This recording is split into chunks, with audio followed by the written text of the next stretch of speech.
Frightful's Mountain, Chapter 14, page 160. Sam battles bird instincts. Frightful had completely panicked when Sam reached under her in the thunderous storm.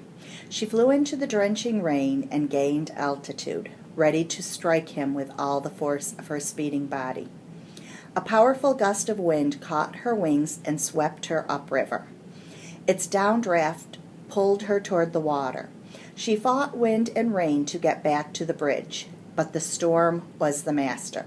She gave up and dropped into a calm eddy of air behind a bank of willows. "Cree, cree, cree," she called from a dead stump. Lightning burned streaks in the sky and thunder cannonaded.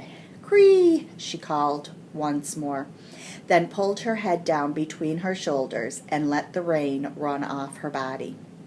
Through the storm, she listened for 426. She had last seen him swooping down on the man in the cherry picker. "Cree!" There was no answer from 426. She waited in the willow tree until her fear subsided. It was short-lived. In moments, she was quietly listening to the rain slap the leaves around her. After a long time, the deluge stopped. In less than 2 seconds, Frightful was back on the horizontal girder of the bridge. She walked to the wet scrape, turning under her talons so as not to injure the young. "Cree!" she called. No Isis answered, nor did 426. At recess, Molly and Jose came splashing through big puddles to the bridge.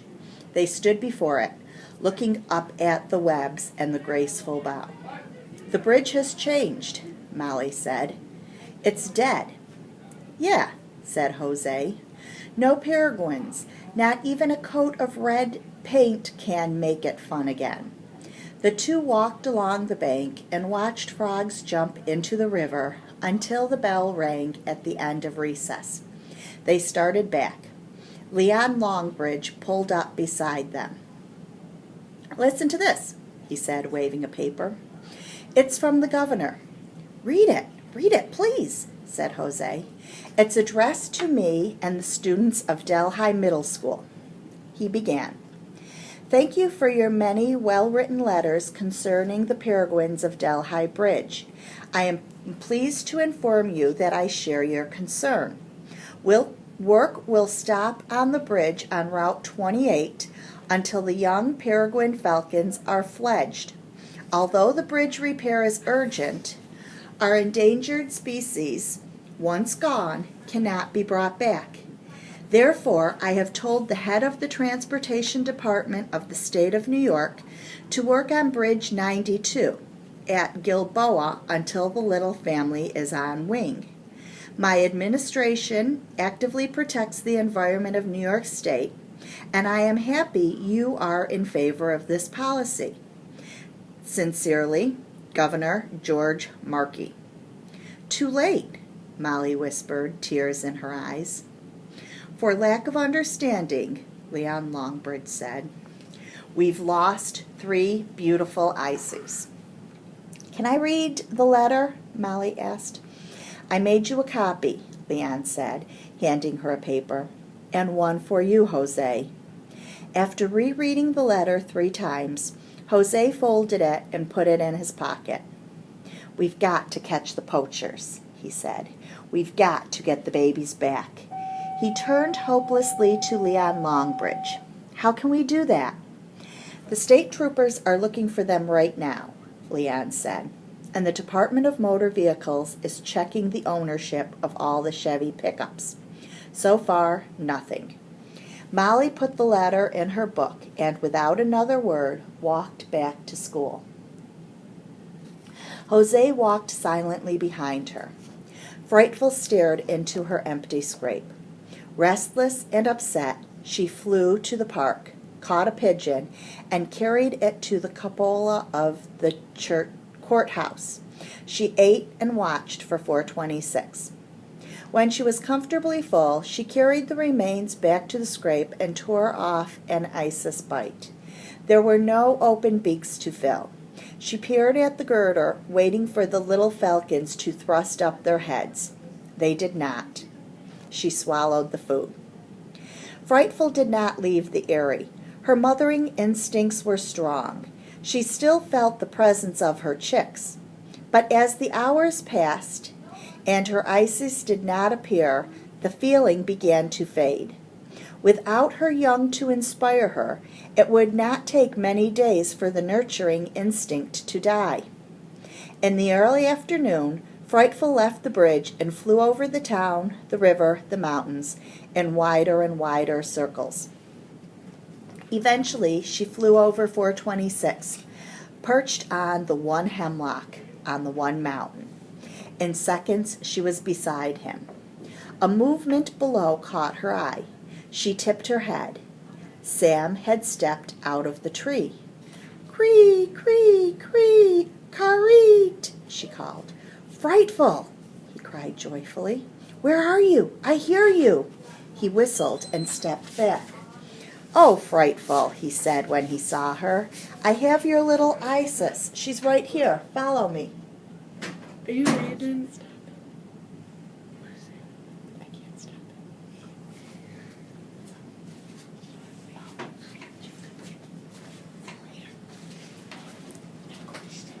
Do you know Rob Chappie? Is he bad?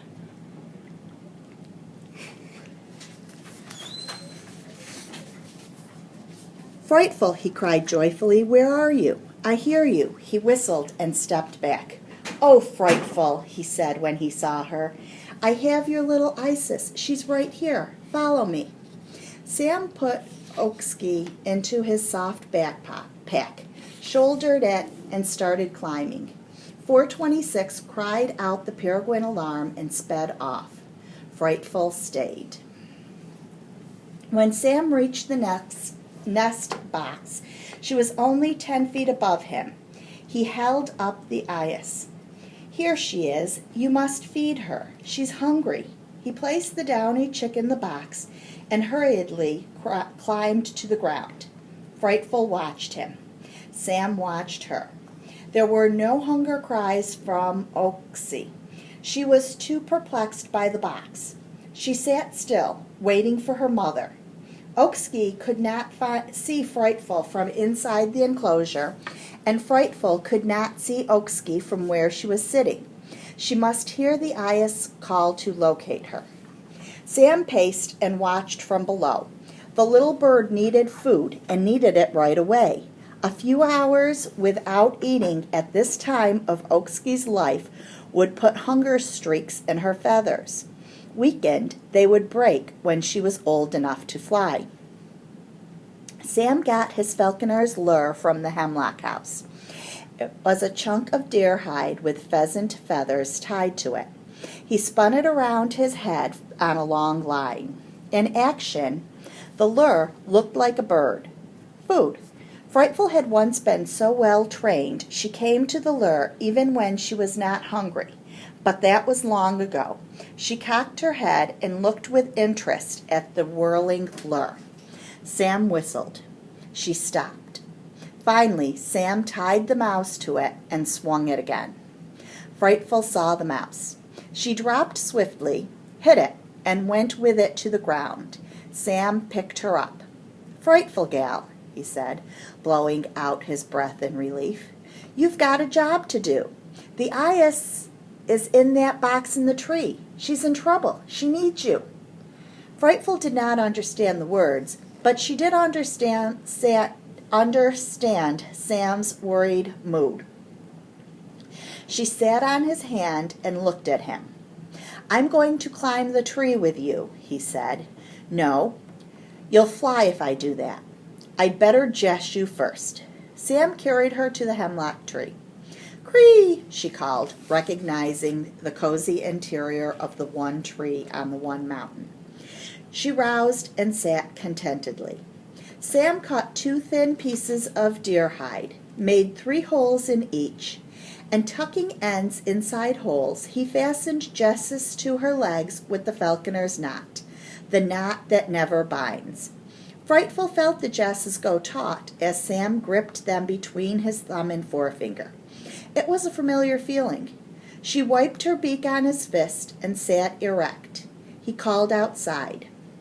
He walked outside. "No one had better see us now," he said with a chuckle. "I'd be hauled off to jail for practicing falconry without a license." Frightful fluffed. Sam started climbing.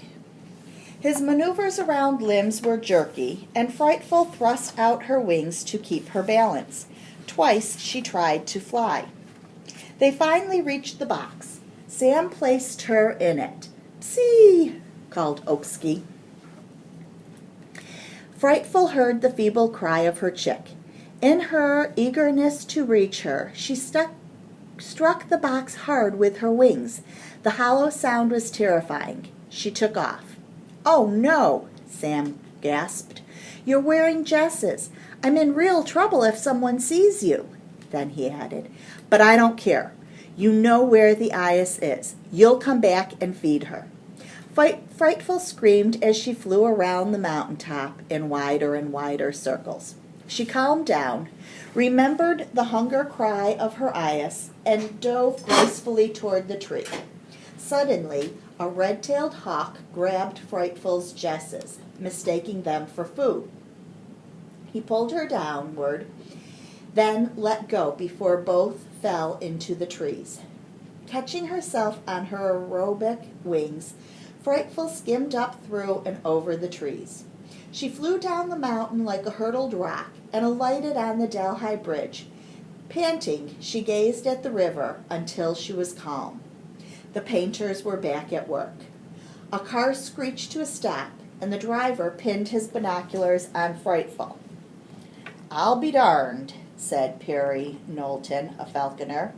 He picked up his car phone and called his friend John Wood. "Lose a peregrine?" he asked.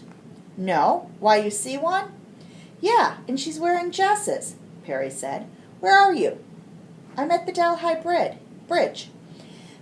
There's a jest falcon on the bow. What do you make of that?" "There was a pair of wild falcons nesting there," said John. "But they didn't have Jess's. Call Leon Longbridge. He might have heard about a lost falcon. I can't come help you. I've a week of school shows coming up." "I'll try to follow her," Perry said, and hung up. Frightful dove into a flock of pigeons wheeling out over the river, snatched one in the air, and flew on. Perry watched her as he drove along the riverside highway. When she flew up mountain, he parked, jumped from his car, and kept her in sight until she disappeared. Then he picked up the car phone and dialed Leon Longbridge. His answering machine went on. "This is Perry, Leon," he said into the machine. "There's a jest peregrine flying around here. John Wood doesn't know anything about her. She's just gone up the river toward Treadwell. I'll drive her along that road and ask the residents if they know anyone who has a falcon around here." He thought for a moment and went on. "Would you call your boss in Albany and inquire about licensed falconers in this area? I don't know of any except John Wood and me, but there may be others." Frightful was over Sam's mountain, hovering above the one tree, searching for her eyes. The roof of the box prevented her from seeing inside. She flew to the large oak. This was a familiar tree. On its broad limbs sat the wigwam Sam had made for Alice. Alice was not at home. Frightful bobbed her head and twisted it as she stared at the box in the hemlock. Oaksky was there. As much as she disliked flying through forest limbs, she must. Hopping from oak to maple to hickory to tulip tree, the pigeon still in her talons, she made her way to the top of the ancient hemlock. "Cack, cack, cack, cack!" Frightful cried the alarm call of the peregrine, and dove at a monster-like creature in the tree. She did not scare it. It moved closer to Oaksky. The bulky thing had a tanned chicken, feathers, head, comb, and all, for a head. A burlap bag hung down from it. The head moved into the box. In its beak was food. Oaksky snatched it and ate. The monster withdrew and returned with more food.